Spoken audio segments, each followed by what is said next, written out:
Assalamualaikum warahmatullahi wabarakatuh. Saya Sunaryo SPD dari SDN Kedung Lumpang 1. Di sini saya akan membawakan tugas modul 1.4 A6 demonstrasi kontekstual. Modul 1.4 budaya positif. Dalam tugas ini saya didampingi oleh fasilitator saya, Bapak Setio Wawan Adiatma, SH.MPD, dan pengajar praktik saya, Ibu Imrotul Umma, SPD. Menurut Diana Gosen dalam bukunya Restitution, Restructuring School Discipline 1998 mengemukakan bahwa guru perlu meninjau kembali penerapan disiplin di dalam ruang-ruang kelas mereka selama ini. Apakah telah efektif, apakah berusaha, memerdekakan, dan memandirikan murid, bagaimana dan mengapa. Melalui serangkaian riset dan berdasarkan pada teori kontrol Dr. William Glasser, Gosen berkesimpulan, ada 5 posisi kontrol yang diterapkan seorang guru, orang tua, ataupun atasan dalam melakukan kontrol. Kelima posisi kontrol tersebut adalah penghukum, pembuat rasa bersalah, sebagai teman, pemantau, dan manajer. Adapun dalam menyelesaikan permasalahan yang ada, saya menggunakan langkah segitiga restitusi, menstabilkan identitas, validasi tindakan yang salah, dan menanyakan keyakinan. Langkah segitiga restitusi yang pertama yaitu menstabilkan identitas, stabilis the identity, yaitu bagaimana dasar dari segitiga bertujuan untuk mengubah identitas anak dari orang yang gagal karena melakukan kesalahan menjadi orang yang sukses. Langkah segitiga restitusi yang kedua adalah validasi tindakan yang salah, validate the mistake, yaitu setiap tindakan kita lakukan dengan suatu tujuan, yaitu memenuhi kebutuhan dasar. Kalau tidak memahami kebutuhan dasar, apa yang mendasari sebuah tindakan, kita akan bisa menemukan cara-cara paling efektif untuk memenuhi kebutuhan. Adapun langkah segitiga restitusi yang ketiga adalah menanyakan keyakinan, seek the belief, yaitu teori kontrol menyatakan bahwa kita pada dasarnya termotivasi secara internal. Ketika identitas sukses telah tercapai, yaitu di langkah 1, dan tingkah laku yang salah telah divalidasi, yaitu pada langkah 2, maka anak akan siap untuk dihubungkan dengan nilai-nilai yang dia percaya dan berpindah menjadi orang yang dia inginkan. Pertanyaan-pertanyaan di bawah ini menghubungkan keyakinan anak dengan keyakinan kelas atau keluarga. Kasus 1. Ketika berbaris akan masuk kelas, anak perempuan yaitu Akela, Bunga, Estu, dan Mita menyerobot barisan sehingga menjadi kacau.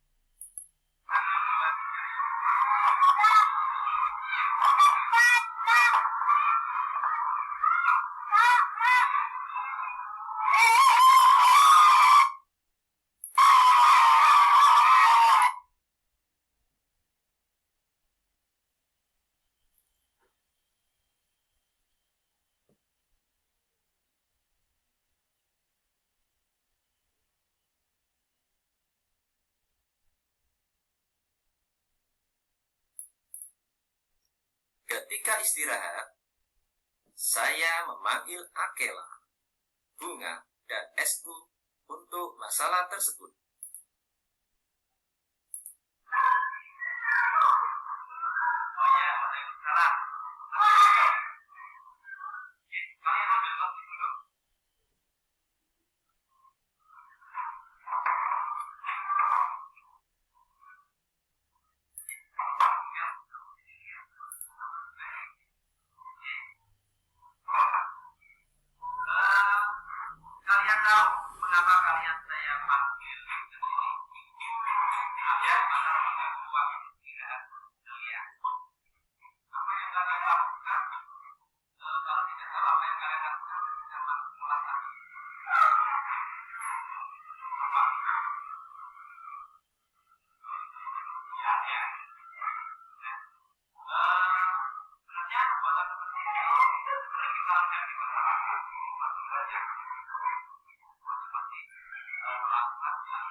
Akhirnya, dengan diskusi, anak-anak menyadari kesalahan dan berjanji akan tertib tidak menyerobot lagi, serta akan menyanyikan lagi syukur di depan kelas sebagai permohonan maaf.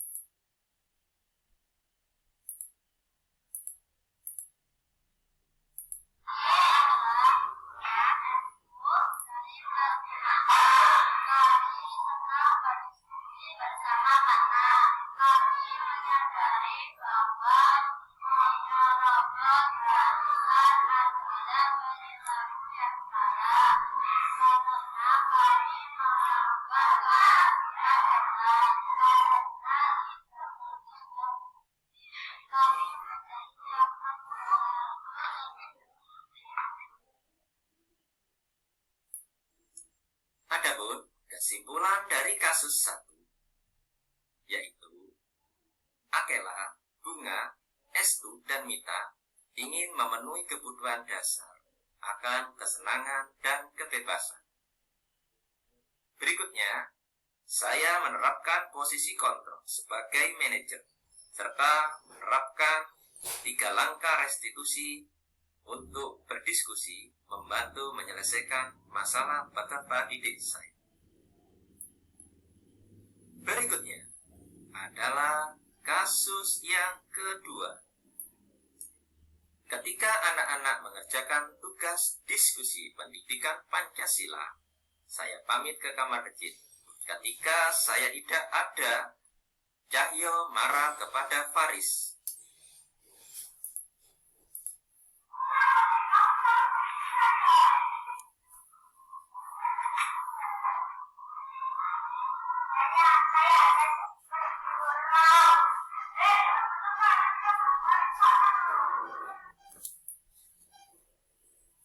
Mita, ketua kelas, melaporkan kepada saya. Maka, ketika istirahat, saya memanggil Cahyo untuk membantu menyelesaikan masalah tersebut.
Akhirnya, Cahyo menyadari bahwa tindakan yang dilakukan tidak sesuai dengan keyakinan kelas. Cahyo akan meminta maaf kepada Faris dan orang tuanya. Cahyo juga akan membersihkan kelas bersama petugas piket hari itu.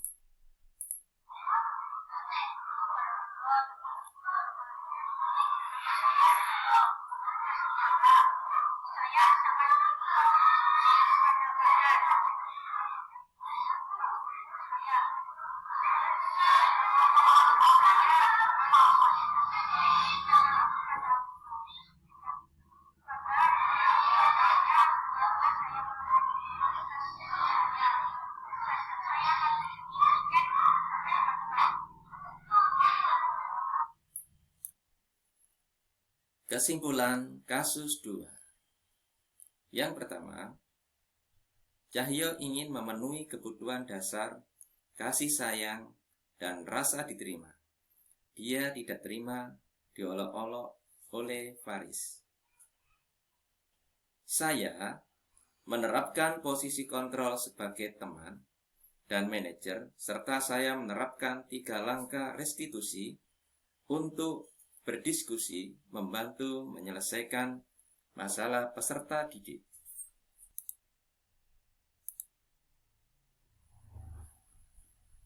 Demikian pemaparan saya.